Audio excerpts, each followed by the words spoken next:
Good evening, everybody. Welcome. We're glad you're all here this evening. My name is Rabbi Scott Kalmakoff. I'm the coordinator for the Union for Traditional Judaism. We're very glad that all of you are here with us tonight. And we are excited to learn from Dr. Yardaena Osband, who's going to be speaking to us about the development of Makhloket in Jewish tradition in our Mesorah. And tonight's topic specifically is about the first chapter of Pirkei Avot. I just want to mention that tonight we want to thank our sponsors. Tonight, Rabbi Gerald and Benita Nathan Sussman are sponsoring in celebration of their grandson Ozzy Vidan's bar mitzvah. And Mitch Morrison is also sponsoring in celebration of Dr. Osband's professional and spiritual contributions, continuing the wisdom of her beloved father, Alav Hashem. Without further ado, I want to turn it over to Dr. Osband. Thank you. Thank you. Thank you so much. And I didn't know Mitch did that, so that was very nice of him. So I want to thank you all for coming tonight. And I basically want to spend the next 3 sessions together exploring some ideas around Mesorah. And what I mean by Mesorah is transmission, specifically transmission of Torah and Torah Sheba'al Peh, and also the idea of Makhloket.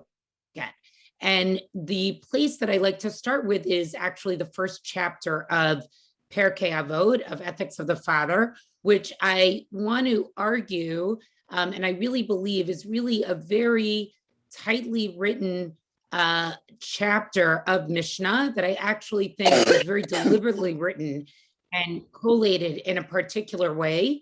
And I think we can see that by what the text actually shows us itself. And I think through that close reading of the text, I think we can learn a lot about transmission, and that Chazal, the rabbis who, and specifically the Tanaim, who are really the first people to sort of take Torah Sheba'al Peh and sort of committed to the written word, really are trying to tell us something about how it's supposed to be transmitted and why it's transmitted. And so I'm going to share my screen. But if you have a Pirkei Avot at home, this is really just the source sheet. It's the first chapter of Pirkei Avot. Don't mind my many open tabs. I actually cleaned it up for everybody tonight. So we'll begin first with this Mishnah. Again, I think many of these Mishnahs are very familiar to people, but I think reading that whole first chapter sort of as a literary work, we really can learn something else here. So the Mishnah begins as follows. Moshe kibel Torah misinai u'misara li Yoshua v'Yoshua l'zakenim u'zakenim l'neviim u'neviim masruha l'anshei knesset hagdola. Hem amru shosha devarim havu mitunim badin v'hamidu talmidim harbe v'asusi hagla Torah. And so it basically begins with this, very sort of nice Mishnah that makes transmission seem like it's the easiest thing to happen in the world, right? Moshe receives the Torah on Sinai. He is Masra. He transmits it to Yoshua. Yoshua then transmits it to the Zakenim to the Nevi'im, and the Nevi'im transmit it to Anshei Knesset Hagdola. And so the Mishnah here presents essentially this very linear type of transmission, right? It really just goes from one generation to the next. And there's sort of no concern that the Mesorah is going to be broken in any way. And it's also interesting to see that we're going from Moshe all the way to the time of Anshei Knesset Hagdola, who we'll talk about in a few minutes who they were exactly. But we're talking many, almost 1,000 years, a very, very lengthy period of time. And it's interesting to see that there's no specific names other than Moshe and Yoshua. So the only names we have is Moshe, who is Kibel, right? He's the first receiver of Torah, and then is the first active person to transmit it. And the only second name that we have here is Yehoshua. And then after that, it seems to be sort of this generational transmission that happens without too many details, but it seems to just happen very, very easily. So that's the first thing I want everybody to notice here. The last is that the generation that we end with before we start picking up on specific names again is Anshei Knesset Hagdola. And so I guess I'll invite anybody here. We're a small group, so we can, sort of have more of a discussion here. Does anybody know who Anshei Knesset Hagdola are and what they did exactly? Okay, so Anshei Knesset Hagdola is a sort of a group of people. The Gemara talks about that maybe it was 120 people, but the question is people in every generation, or in total, was it 120 people? Beginning of, because Ezra and Nehemiah begins this transitional period where we are beginning to build the second Beit HaMikdash, right? It's the Shivat Zion. And additionally, besides that, we're sort of losing the primacy of prophecy, right? Does anybody know what Ezra's sort of nickname is, how he's known in his Sefer itself? Sofer. Right. So he's always referred to Ezra HaSofer, exactly. And that's very interesting because, before Ezra, everybody's really a prophet. And here we have Ezra HaSofer, where his mode of transmitting is actually through the written word, right? It's through Torah Shabbat. And if you read the story of Ezra and Nehemiah, what happens in those books is they go back to Yerushalayim, they start to build the Beit HaMikdash, and there's a few things that sort of Ezra and Nehemiah remind the people that they were not doing correctly that were in the Torah. Some holidays, the fact that people were married to non-Jewish women. There's a whole series of mitzvot that it looks like they weren't sort of paying attention to. And so that name, Ezra HaSofer, really tells us something about the role of Anshe Knesset Agdola, that it's not one that's based on prophecy, but it's one that's based actually in text itself. And what I would like to argue is not just Torah Shabbat, but when we talk about Torah, we talk about all of Torah. So that would be Torah Shabbat, the written Torah, as well as Torah Shebaal Peh, which is the oral Torah, which is, I think, primarily a lot of what this particular Mishnah is talking about. And so we have this Anshe Knesset Agdola that starts with the period of Ezra. In Mishnah Bet, we'll talk about where that period of time seems to end. And Anshe Knesset Agdola are sort of known for sort of setting certain things. So they are known to have set the idea of tefillah, right? That it's going to be 3 times a day, and sort of what's in some of those tefillot. The reading of the Torah 3 times a week. Those are the types of things that Anshe Knesset Agdola are very, very involved in. And I think it's interesting to see that some of the things that they're involved in have to do with sort of increasing literacy within the Jewish community itself. And so when we get to Anshe Knesset Agdola, this is the first time in our Mishnah that there's a specific teaching that's associated with this generation. And that's one of the themes that I want us to pay attention to in this particular parak. We're just going to spend about another 45 minutes together with this parak. But when you go back and review this parak again, one of the things to pay attention to is that we're going to have a leader of a generation. And then what's going to be followed is 2 or 3 sayings of something that they said that was important, that they felt needed to be transmitted. And one of the things that's important to do is, what generation are they living in? What was happening in that generation? And could those things have been impacted by what was happening in their time? And so when we think about Anshe Knesset Agdola, which is sort of this period of time that's transitioning out of Nevuah, let's look at the 3 teachings that we're going to say that they shared, right? Which is to be deliberate in judgment, right? To have many Talmidim, and also to make a siyag to the Torah, to make a fence around the Torah, which we know what that means is that often leaders in many generations would sort of make an addition to the way something was practiced in order to make sure that maybe it wouldn't lead to a person not being followed the correct way, or a sin that was in a generation. So if you're in a generation where sort of the mode of keeping people in check is no longer going to be through prophecy, these are the things that now have to be built up, right? Being careful in judgment, right? We're going to really move over much more to a Beit Din, to a judiciary system. Yes, the Navi was often very much in charge of the Beit Din, but it was really, when you look at many of the interactions in Nevi'im, right? It's just sort of like people went to the Navi itself. So now we're talking about the need to have a different class of person, like the Dayan, the rabbi, the person who can really sort of give judgment and to weigh in on what's happening, right? We also need to increase and make sure that we have an adequate number of Talmidim. So the idea here is that it may not necessarily be one person, right? That we may need to have multiple people, as opposed to in generations of Nevi'im. Yes, there are sometimes Nevi'im who sort of live at the same time as other Nevi'im, but very often when you read a Sefer of Navi, it seems like that Navi is the only Navi who exists in their own book. And so here, the idea is that you're supposed to have a multitude of leaders. And finally, the idea of making a siyag laTorah. And that seems to have been a very big mission of Anshe Knesset Agdola. If you're not going to have a Navi who can come and say, God spoke directly to me, and this and that you're doing is wrong, or you need to correct your ways, through our observance of Torah, we may need to enact certain things so that we make sure we're actually protecting Torah itself. And so what we're also seeing here for the first time is sort of this primacy, right, of trying to maintain Torah itself, of sort of keeping the Torah itself. And again, when I think they use the word Torah here, they mean Torah Shebechtav and Torah Sheba'al Peh.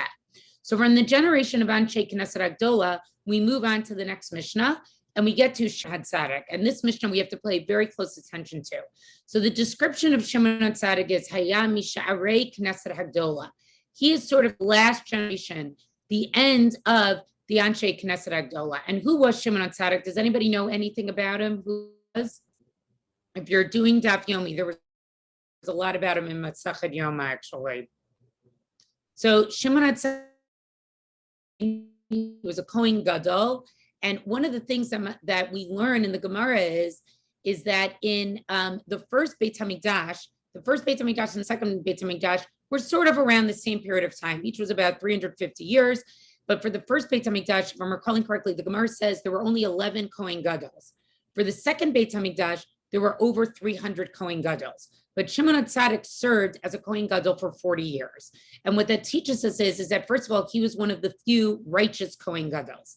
Second, the Gemara talks about in Masachet Yoma, there were 12 miracles that happened in the Beit HaMikdash. You can look that up. It's on page that happened specifically because Shimon Tzaddik was the Kohen Gadol. And once he died, those miracles stopped happening. So one of those miracles, for example, was that every year in Yom Kippur, for example, the scarlet thread, right, that was tied around the goat always turned to white. But afterwards, it didn't always turn to white. And when they did the lottery, right, the one that was going to be sacrificed versus the goat that was going to be sent to Azazel, that was going to be killed, that one that was going to be sacrificed always was in the Kohen's right hand. The other one was always in the left hand. So those types of miracles happen with Shimon Tzaddik. The other famous story about him is there's a very famous story that he supposedly met Alexander the Great. From a historical point of view, that's probably not true. They didn't really live at the same time. Shimon Tzaddik lives around 310, 273 BCE, somewhere around there. But the Gemara is obviously trying to tell us something about what an important leader he is. And it's a very famous story where he sees Alexander the Great, and he promises him that he's actually going to be, that he's actually going to be the leader. But Alexander the Great sees him, and he gets off his horse and he bows to Shimon Tzaddik, because he says that every time before he goes into battle, he sees a vision of Shimon Tzaddik's face, and then he knows that he's going to win. That battle. And so Shimon Tzaddik is living a period of time that is sort of between the Chashmonaim and the Hellenists. But what's important about him is that he is sort of this last righteous Kohen Gadol that we have. And so he says the following, right? There are three things that the world needs to have omeid. We always say to stand up, but it sort of means for the world to survive. And what are those things? So it needs to be Torah. So again, now we have where the word Torah is mentioned, right? Avodah. Here, that doesn't just mean service to God, but for a Kohen Gadol, this means literally the avodah, the service that was done in the Beit HaMikdash, which that is always the term that's used for it. And finally, gemilut chasadim, acts of loving kindness. So pay attention to these three things. This is one of the most famous Mishnahs in all of Pirkei Avot, but I want to see how this evolves actually as we go through our parak. And so I think for somebody who is a Kohen Gadol, this Mishnah makes a lot of sense. If you look at it from the Kohen Gadol's point of view, right, he's sort of telling us what's in the world. And what's important in the world is Torah, avoda, right, worship in the Beit HaMikdash itself, and ultimately kindness, right, which we know, gemilut chasadim, right, which is the midah that we associate Avraham with, who is our sort of, Avraham and Sarah are the, our first ancestors as a Jewish people. That is sort of one of the primacies of our values, is Gemilut Chasadim. And so those are sort of the three most important values that the world needs as Jewish people. And then we move on to Mishnah Gimel. And Mishnah Gimel then says, Antigonus ish socho kibel mishaman and tzaddik. So what we see that's happening here is that we're getting a direct line of Mesorah, of transmission. And so we're moving from Shimon Tzaddik to the next generation. And we go to Antigonus ish socho, who is his student. And what's interesting about Antigonus ish socho is this is actually the only Mishnah that we have and the only saying that we have that is associated with his name. Does anybody notice anything else that's interesting about Antigonus ish socho just from his name itself? What kind of name is it?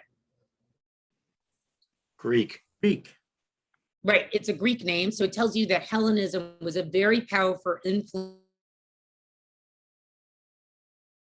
within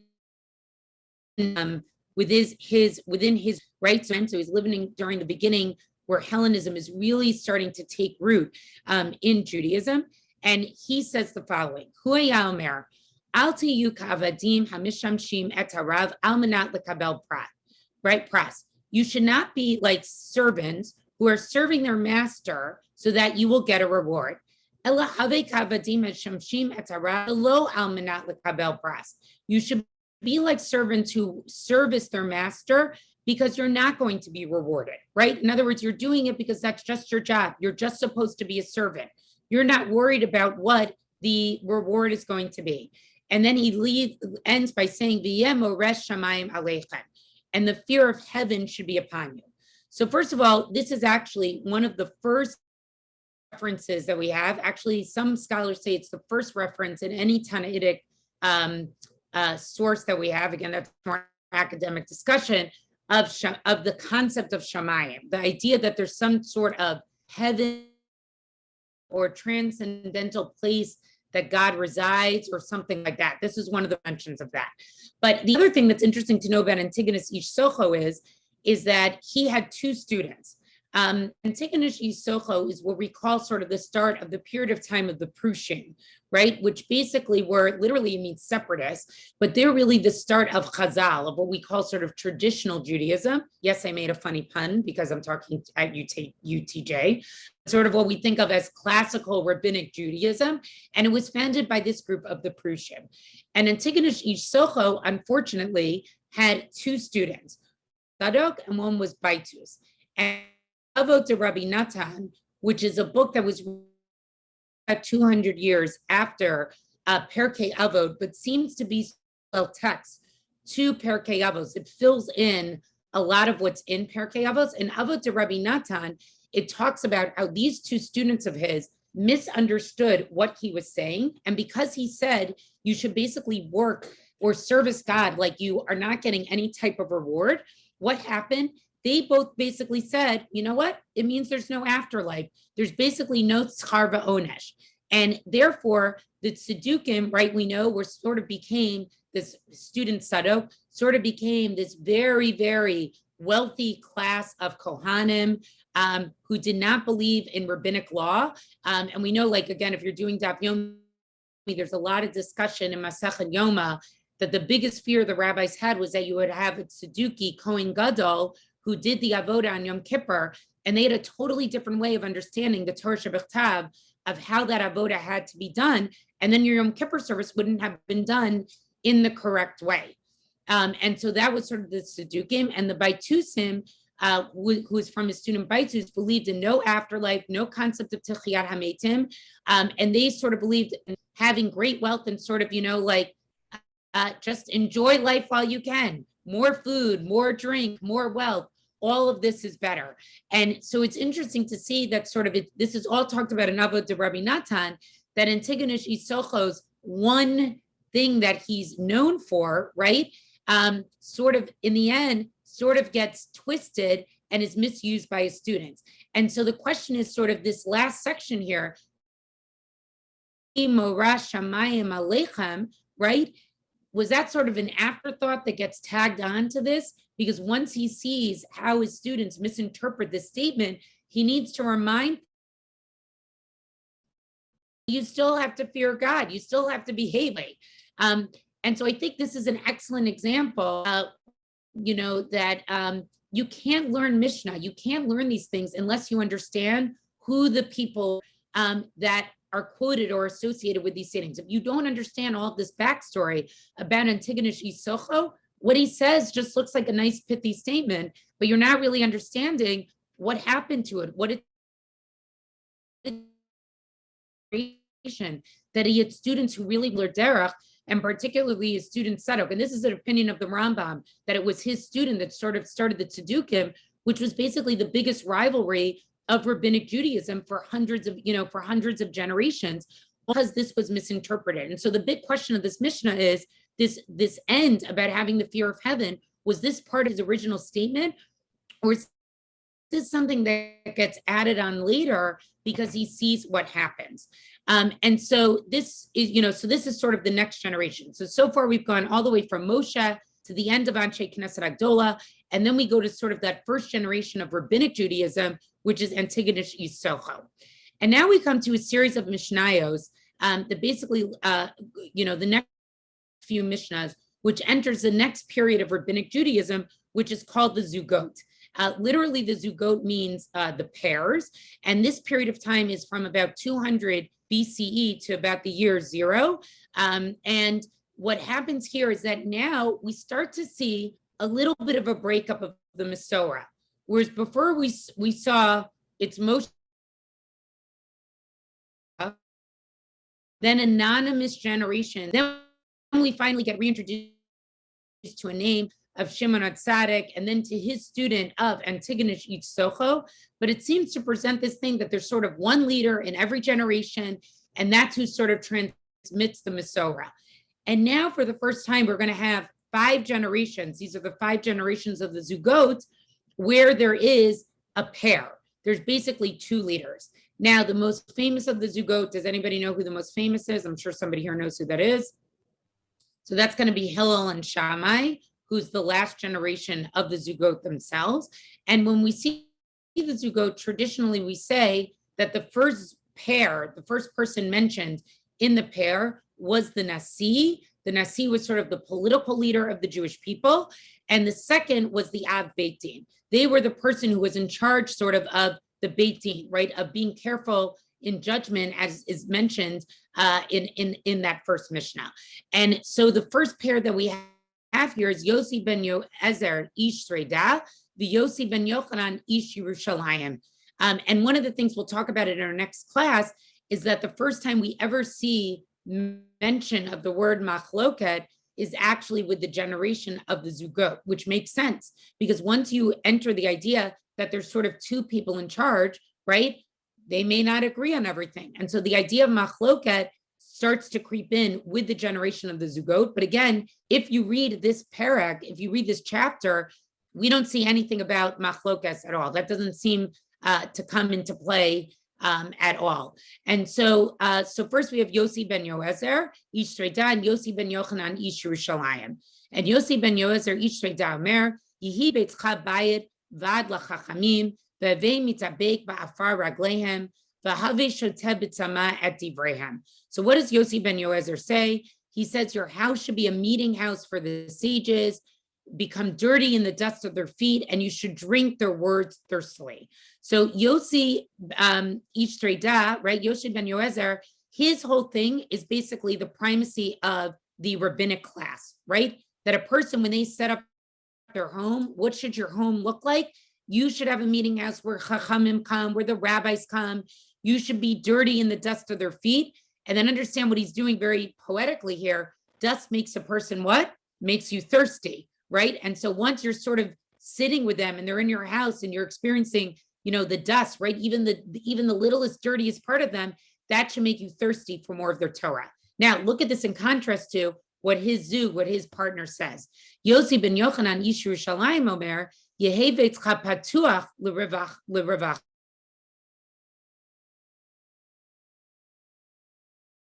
You aniyim b'nei ve'techa, ve'al tarbetzi shto amru kal v'chomer be'ish shel chaveiro, mikan amru chachamim, kol zman she'adam arbeh sicha im isha, gorem ra alatzmo, ubatel midivrei Torah, v'sofo yoresh gehenem. I'm not going to get into the last half of this Mishnah. This could be a whole shir just on itself, but I really want to focus on the first things he says. Whereas Yossi ben Yochanan says what? That your house should be open. So it's where the Nasi is saying, right? The political leader is like, no, your house should be a house full of rabbis. Yossi ben Yochanan is saying, no, your house should be open wide. Anybody should sort of be allowed in, and particularly the poor should be allowed in, right? So you're really seeing this contrast between sort of having the elite rabbinic class in the house of Yossi ben Eliezer, whereas the house of Yossi ben Yochanan is that everybody's supposed to be in. It's a very non-elitist attitude of who should be in your home. And then he concludes with this piece about not speaking too much with a woman. What I'll just say about this particular comment is that I think he's a little bit giving us a warning here that when we have a home sometime that's so open and is so hospitable, we also need to make sure that we're always behaving appropriately with other people. And again, I think there is a historical context to this particular comment, which has to do how men and women interacted with each other. So the boundary that he's talking about here is he's saying it's great to have an open home, but make sure that when you interact with the opposite sex, you're interacting appropriately. So I think he sort of ends with a little bit of a warning. Again, there's much, much more to say about this particular Mishnah. But I think it's interesting to see, right, that once you understand that they're a pair here, right, that you sort of have to look at what they're saying together. Do they contradict each other? Do they complement each other? And I think that's something that we need to do with all of the zugot here. So that's the first zug that we have. The second zug that we have is Yoshua ben Parchia v'Nitai har Bailey. So this is a particular zug that also there's not a lot of information about. They don't appear very often in Mishnah or even in the Gemara. Yoshua ben Parchia is actually very interesting because they live probably about 134 to 100 BCE. And it's when there was a lot of persecution of the Jews by Hyrcanus. Okay, so this is not a great time for the Jews here. But the other thing that's interesting here is there is a particular Gemara that talks about that it's possible that Jesus was actually a student of Yoshua ben Parchia. And because of the way he treated Jesus, Jesus sort of went off on his own. And in many Gemaras, actually, that Gemara has actually been censored out. So just to remind you of who he is. So what does Yoshua ben Parchia say? Right? Omer, aseh l'charav, uknei l'cha chaver, v'havedan et kol adan l'kaf zechut. So he says, make yourself a rabbi or a mentor of some sort. Again, a very famous Mishnah. Acquire for yourself a friend, and you should judge everybody sort of in a meritorious way, right? Sort of, you should judge them all favorably. And then what is his counterpart saying? Nitai arbeli omer, harchek mishachen ra, va'al titchaber l'rasha. So again, notice there's a lot of parallel language here. So as much as Yoshua ben Parchia is sort of trying to tell you how to embrace people, Nitai arbeli is sort of telling us what should you stay away from, right? Stay away from a bad neighbor, right? Don't become friends with the Russia. Va'al titayesh mina poryanut. And sort of don't despair when you are punished. So in other words, what he's sort of trying to say here is that if you feel maybe something is not good in your life, is bad, or you see somebody being punished, don't necessarily be upset about that. Maybe you don't understand the full picture of what's going on. But again, it's interesting to see that within the zug itself, now what we're starting to see is instead of there sort of being mode of transition, we're getting to these generations where there's two leaders, and each leader sort of has their own outlook on life. They may be somewhat interconnected, what they're saying, right? But each of them is sort of giving their own spin about what's important, right? So the way they are saying, aseh l'charav, nitai arbeli is saying, stay away from a bad neighbor, right? Kenei l'cha chaver, make sure you acquire yourself a friend. Nitai arbeli comes and he says, al titchaber l'rasha, don't befriend an evil person. And so again, some of these we could say it's almost two sides to the same coin. And so what we're starting to see, Mesorah sort of is transmitted from generation to generation. But as we get to generations where there may be multiple leaders, each leader is sort of going to have their own take on the same Torah. So they're sort of communicating some of the same values, but they're saying it in very different ways. Now we get to the third generation, Yehuda ben Tabai v'Shimon ben Shetach. So where sometimes they're flipped, and maybe Shimon ben Shetach was actually the Nasi. They live around 140 to 60 BCE. Shimon ben Shetach is actually very interesting. He's Queen Salome's sister. And Queen Salome, if you remember, is married to Yanai, who was a very evil king who actually killed sort of all the rabbinic leaders in his generation. So that's something to know about him. And they say the following: Yehuda ben Tabai Omer, Al ta'as atzmacha ka'orchei hadayanim. So he says, don't make yourself like judges, advisors, okay? Ukshayu ba'alei dinim omdin lefanecha, yiyu beinecha k'risha'im. Ukshaniv tarim lefanecha, yiyu beinecha kizakin. Kishakiblu aleim et hadin. So what he says is that when you have people in front of you, right, you are a judge, right? So now he's talking to the rabbinic class, that you are a judge, right? When the litigants come before you, you should assume everybody is guilty, which is the opposite of the American system, right? You should assume everybody has the potential to be a Russia. But once you dismiss them, once you've given your judgment and it's over, right? Everybody should be zakin. Everybody should be merit, like, we should consider them to be innocent. They accepted your judgment, and we're sort of moving on from that chapter. And then what does Shimon ben Shetach come to say? Shimon ben Shetach says, Have marbe lachakor et ha'edim, v'have zakir b'divracha, shama mitocham ilamdu l'shaker. So again, Shimon ben Shetach is also going to talk about, right, how do we run rabbinical courts and how do we run them well? And so he also talks about the witnesses. And he says, examine witnesses thoroughly, right? But be careful with your words because they may come to lie, okay?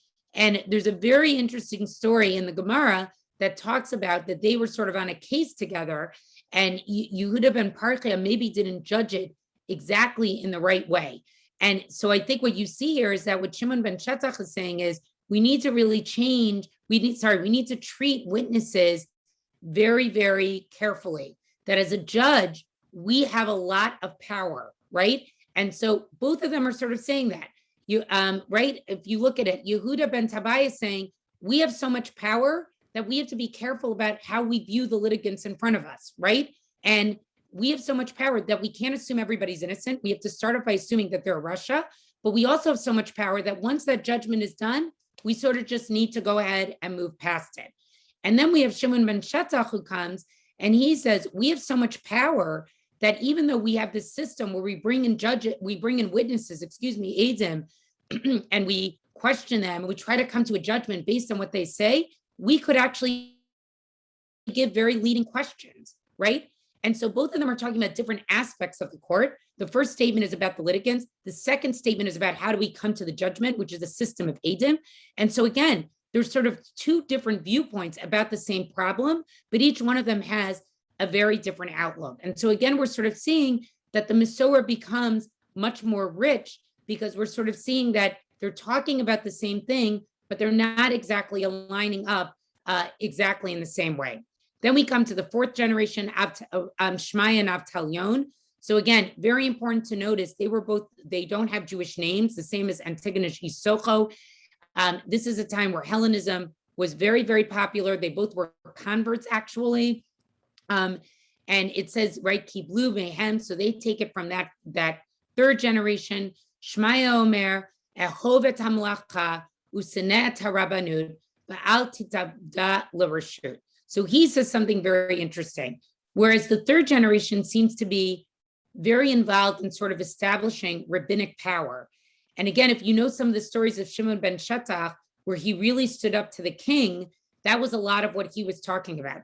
Here, during the time of Shmaya and Avtalyon, this is a period of time of Hyrcanus II. There was a lot of war. Things were very not good for the Jews at this point. And so he sort of has this attitude of basically what? Like sort of keep your head down, love work, right? Hate, you should hate Harabanut. What he doesn't mean here is Chazal, but he sort of means leadership. You should hate authority, power, things like that. And finally, it says, do not become familiar with the government. So again, we sort of see a change here. If we understand what was going on that there were a lot of outside political forces in this particular generation, they can no longer sort of look totally inward and think about what's the status of the rabbi, what's the status of the rabbinic class, and instead they have to think a little bit more about what is the relationship with what's happening to them politically.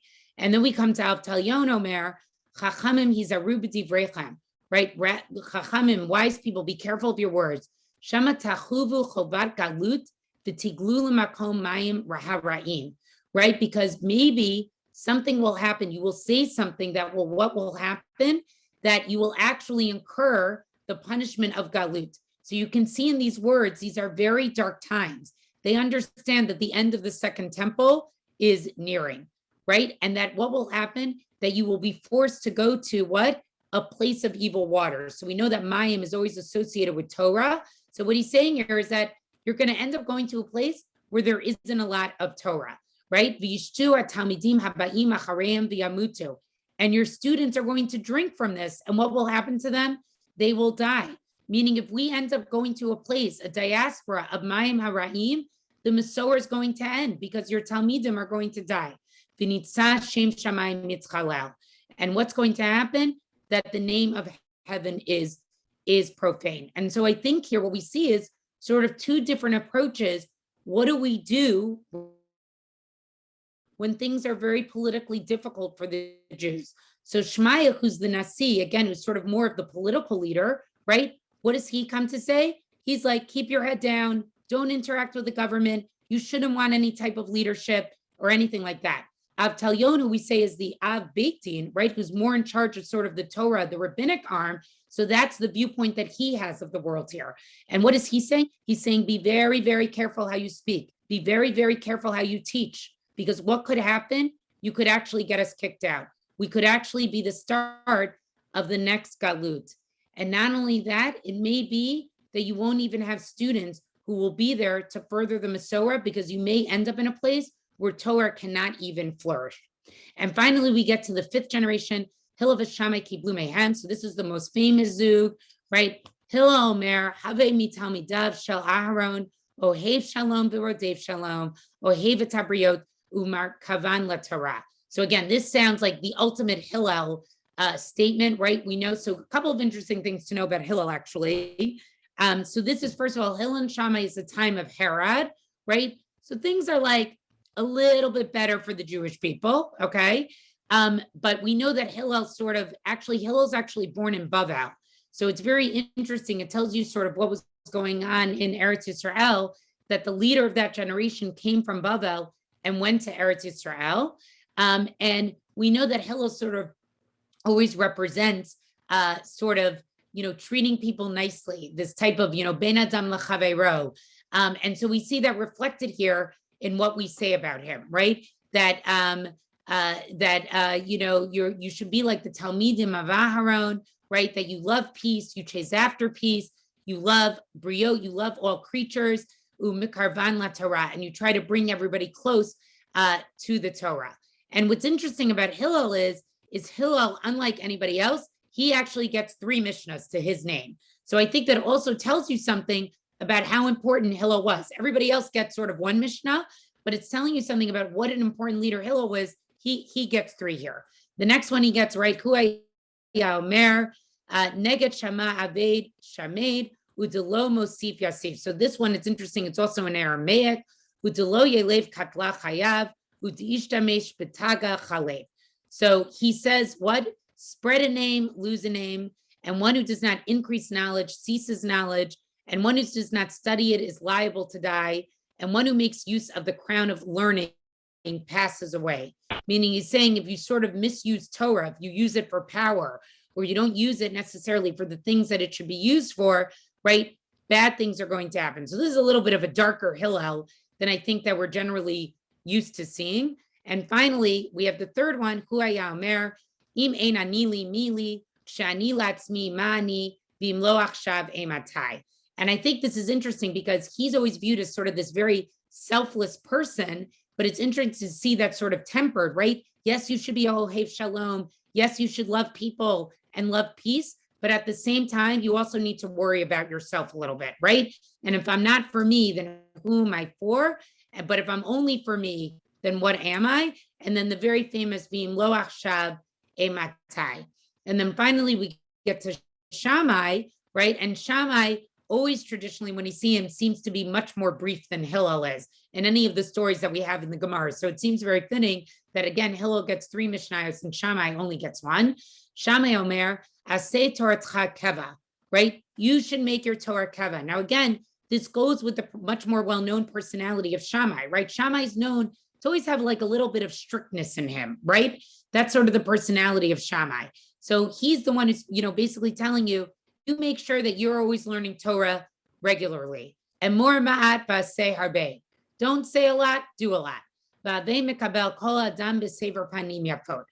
think this statement is not one that we normally would associate with Shammai, right? Where he sort of says, you should greet everybody b'sever panim yashod, which literally means b'sever panim yafot, with sort of a pleasant, the English here says like a pleasant consonant, but the idea is you should welcome and greet everybody with joy, right? Or happiness that you are to see them. And that's not typically a way that we think of Shammai.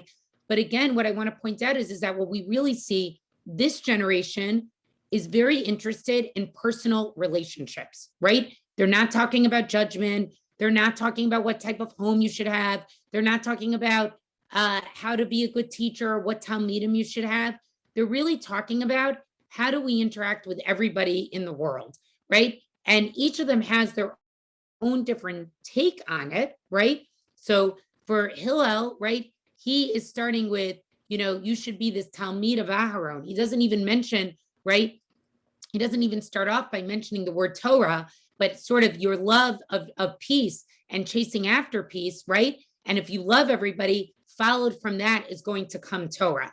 Where Shammai has a little bit of a different take. Shammai starts off from a place of Torah. Shammai starts off from your Torah has to be keva. Your Torah has to be established. And then from there, right, you're going to say little and do a lot. And then from there, you're going to be the type of person who can greet everybody beautifully. So again, we're seeing the zug, the pair, they're talking about the same themes, but each of them sort of has their own way of talking about it. And so again, when you go back and review this chapter, I think you have to look at it as you need to look at what politically is going on. And again, I didn't get into too many details just because of lack of time. We could have done, a half hour on each zug themselves, but also to look at how the statements of the zugs sort of complement each other. Each person is they're talking about the same issues, but each leader, those two leaders, each have their own viewpoint.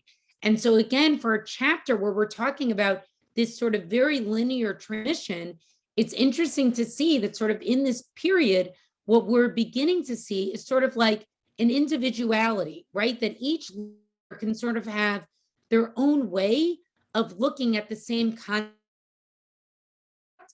but having a different way of expressing it, fit in particular their individual viewpoint of the world. And we now go back to, and we get to Rabban Gamliel. It's so important to study the biographies and know the Tanaim. There's actually many, many Rabban Gamliels. So most people say that this is actually the first Rabban Gamliel. There's actually very little information about the first Rabban Gamliel. He's living right at the time where the Beit HaMikdash is about to get destroyed. Does anybody know anything about him? Who is he considered to be? It's a very tragic ending. So he's one of the 10 martyrs, we traditionally say, right? That we read about on Yom Kippur and on Tisha B'Av, which tells you something about political, what was going on at the time. Rabban Gamliel Omer, right? He says what? I'm sorry, it's his son who is, not Rabban Gamliel. Sorry, I got mixed up for a second here. So we're talking about Rabban Gamliel. He's the first, he's the Nasi. We have very, very little information about him. And so what do they say about him? He says, Aseh lecha rav, right? Make yourself a rabbi. V'histalek mina safek, okay? You should sort of remove yourself from doubt. V'al tarbeh la'aser omadot. And you should not tithe by estimation. Now, if you are Rabban Gamliel the first, and you're living in a time where basically you see the writing on the wall, and you see that the Beit HaMikdash is about to be destroyed, and everything that you know it is about Okay? So listen very carefully to what he's saying. He's saying, make yourself a mentor. In other words, make sure that you're doing something that is going to maintain what? That is going to maintain Mesorah. Because we know that in times of upheaval, what happens? Things get lost. He's also saying what? Make sure that you remove yourself from doubt. We know that when things become very, let's say religiously and politically, I could make an argument, we're living in a time like that right now, unfortunately, seeing what's going on in the world.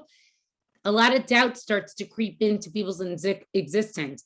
We stop becoming sure of things that we thought we were sure of. And so what he's saying is, you got to make sure that you don't have any safek. And then finally, he's talking about a particular mitzvah here, right? One of being maser. And I think this goes back to the safek issue, which is he's saying, don't do it by estimation. Make sure that when you do it in the correct way, that you actually weighted it correctly. And so I think part of what Rabbi Gamliel is that when we live in a particularly politically turbulent time, right? What could happen to us is that we may stop being so careful with mitzvot themselves, right? Some of the details will be like, all right, I'm just going to estimate how I'm going to do it. And what he's trying to tell us is the details are actually important. And so I think what he's saying here is, you know, where he's sort of starting to see his way of life sort of slipping away a little bit, right? He's sort of trying to say, look, keeping Mesorah is important, and we got to make sure that we're keeping the details as we go forward. Finally, we get to his son, Shimon Beno. I'm sorry, that's the one who's one of the 10 martyrs. Kol yamai gadalti bein hachachamim. So he says, my whole life, I grew up with the chachamim. V'lo matzati laguf tov el shtika. And I found that that the best thing to do was to be quiet. V'lo hamidrash hu ha'ikar. And learning Torah is not what's the ikar, that's not the main point. Elamasa, it's doing. V'chol amar b'dvarim mevi chet. And whoever increases in words, in other words, somebody who talks too much, what is it going to do? It's going to lead to sin. And again, I think that's a very interesting thing, because what he's saying is he was privileged to be, he's of Rabbi Gamliel. So we know that Rabbi Gamliel, this line of Rabbi Gamliel, they're Nisim, they can trace all the way back to David HaMelech. This is a very, this is a family that has a lot of yichus. And what Shimon is sort of saying is he's in a way kind of like, I don't want to say rejecting it, but he's saying, here I am, I'm this person who grew up amongst the Chachamim, and I'm telling you that Torah study is not what's most important. It's what your actions actually are. And then finally, we get to the final thing that Shimon says. And I think now put this in mind with Mishnah Bet, with Shimon Hatzadik.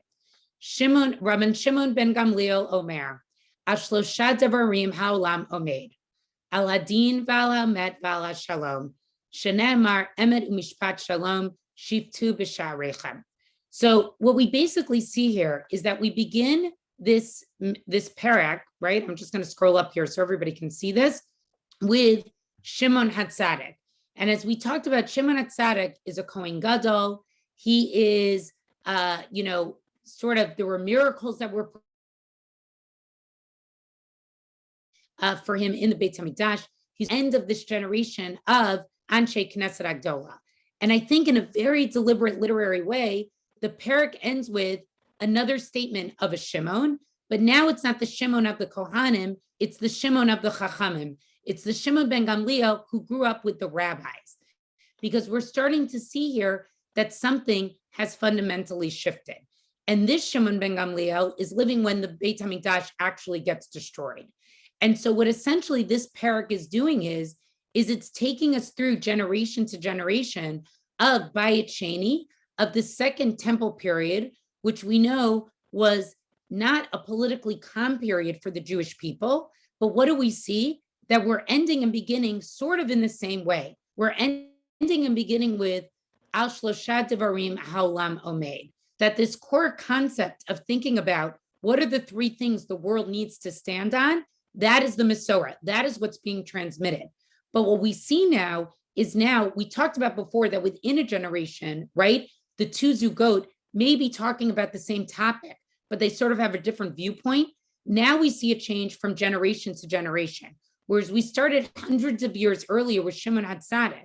And what were his three things of Al Shosha Devarim Ha'olam Omeid, right? He said, Torah, Avoda, and Gemilutz Chasadim. Now we have Shimon ben Gamliel of the rabbis, and he also says Al Shosha Devarim Ha'olam Omeid. But in a post-temple world, those things change. And what do those three things have to be? They have to be deen, on judgment. What he means here is very much like the rabbinic class, right? The primacy of the Beis Din, of the Beit Midrash, of having rabbis who can actually rule in halacha, right? Al ha'emet, actually understanding what truth is. And finally, al ha'shalom, and peace, because he's not living in a peaceful generation at all. And it's interesting also to see that he's the only one, right, where we see a combination of the Torah Sheba'al Peh with the Torah Shebechtav. He's the only Tana, he's the only person who's quoted in this parak where he also brings in a Torah Shebechtav, a written pasuk, to prove what his point is. Where everybody else, it's based straight on Mesorah, right? It's just like, this is what they say, and this is just part of Torah Sheba'al Peh.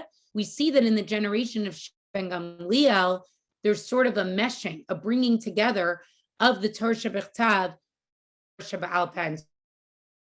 So he quotes here this beautiful pasuk where he says, this is how I know that, we need these three things, emet, mishpat, or shalom. He reverses the order a little bit. He does din, emet, and shalom, whereas the pasuk in Zechariah is emet, mishpat, and shalom. And so what I basically wanted to show by doing this very quick overview of this first parak is that I think we really can use this parak. I think the rabbis were trying to teach us something by showing us that in a way, Mesorah can be very linear. It really just goes from generation to generation. We start to see in the generation of the Zugot, where there's two leads, that sort of talks about the same theme, but they start sort of their own individuality, their own opinion, their own viewpoint of how to look at that particular issue that they're talking about. And then finally, we also see intergenerational change. We begin this parak when the Beit HaMikdash is standing with one of the best Kohen Gadols who we know about, who miracles were for, who was so holy that he actually served for 40 years.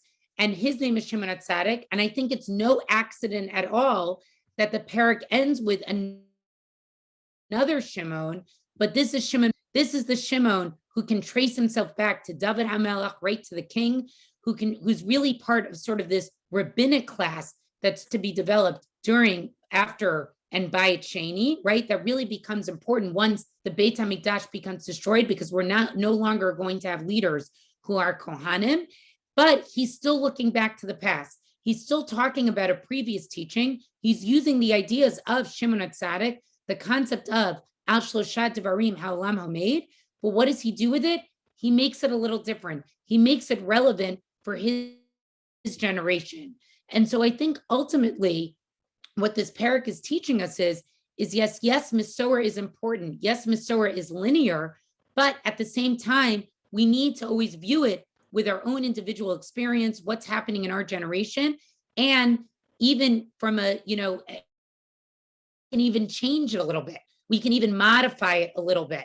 And so I think that's ultimately where this parak sort of ends up. It's linear, but it can be there with modifications. So I'll open it up to any questions or any thoughts that anybody has. I appreciate everybody sort of coming here to learn with me. Mitch has a couple of interesting comments here. Anybody want to say anything? I'm reading some of your comments here, Mitch. I was just curious if you can talk with Hillel, when you bring the more perhaps contrarian or lesser known perspective that he brings. Do we know if there are any historical incidents or any reason why he would have some cautiousness towards the Rebbeim? Well, I think Hillel's always an outsider in a way, because remember, he comes from Bavel, and he sort of becomes a leader in Eretz Yisrael. And we see this throughout the Gemara. There's always this tension of sort of like Bavel Judaism and Bavel Torah scholarship and Eretz Yisrael scholarship. And it says something about that generation that the leader had to come from the diaspora. Things were so bad politically that the fourth generation of the Zugot are converts. And again, I don't mean that as an insult to converts, but we know the rabbis could tend to be elitist a little bit. So it's interesting that they're converts. And then the next generation, it's somebody who sort of has to come from the outside in.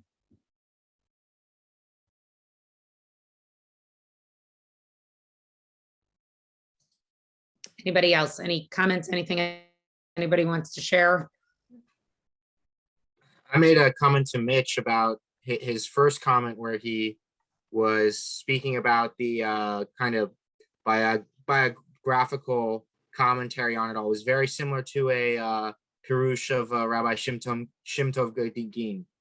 And he quotes Avot the Rabbi Natan a lot, and just interesting how scholarship, kind of works out that way. Yeah, no, I agree. I think you just, this wasn't my main point here, but I hope I drove home, I just think you can't learn these things without really understanding who they were. I also would refer you all, I'm sure many of you are familiar with Rabbi Benny Lau's book on the sages, where he goes through a lot of these stories of the Tanaim as well. There's also, Rabbi Meir Lau also has a tremendous, very thick, multi-volume set on Pirkei Avot, where he goes into all the historical background of the Tanaim, in Pirkei Avot. I know there was a question. I apologize, I'm just on with allergies today, but I think it was by Kiva about why there is no Gemara, that this strictly Mishnayot, and we're not talking about something that would be dealing with the mitzvot Liyot Ba'aretz. We're not dealing with Bikurim or Trumot or things like that. So why is there no Gemara to Pirkei Avot? Yeah, I think that's a great question. And that's not one I've ever, I've never thought about it quite that way. I got to think about that. Look, it's always interesting to see what the Talmud Bavli in particular does not comment on.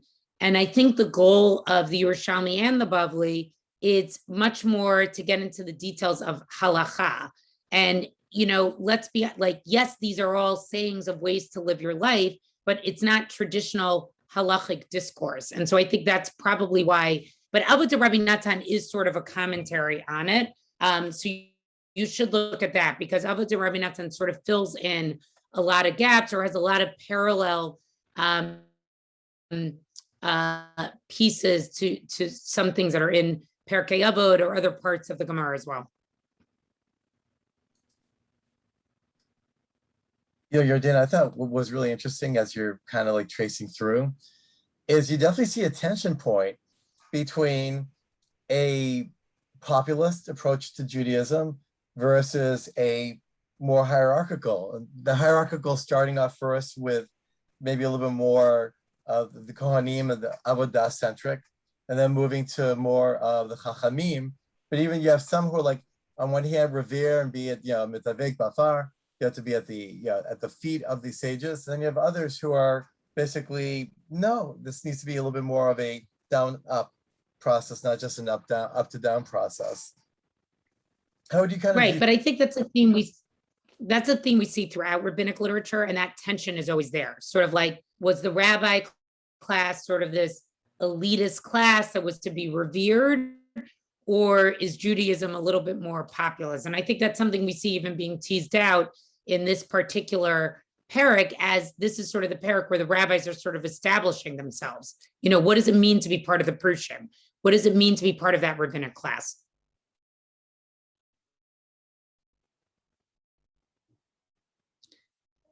All right, well, I guess it's 8:01. Thank you, everybody, so much. I will see you next week when we actually start to talk about Makhloket itself. So thank you so much. Thank you so much, Dr. Osband. This is really wonderful. And we're looking forward to seeing everybody for part 2 next week, which is Makhloket, One Torah with Many Opinions, Monday, August 23rd at 7 p.m. We will send a reminder next week, and we look forward to seeing you then.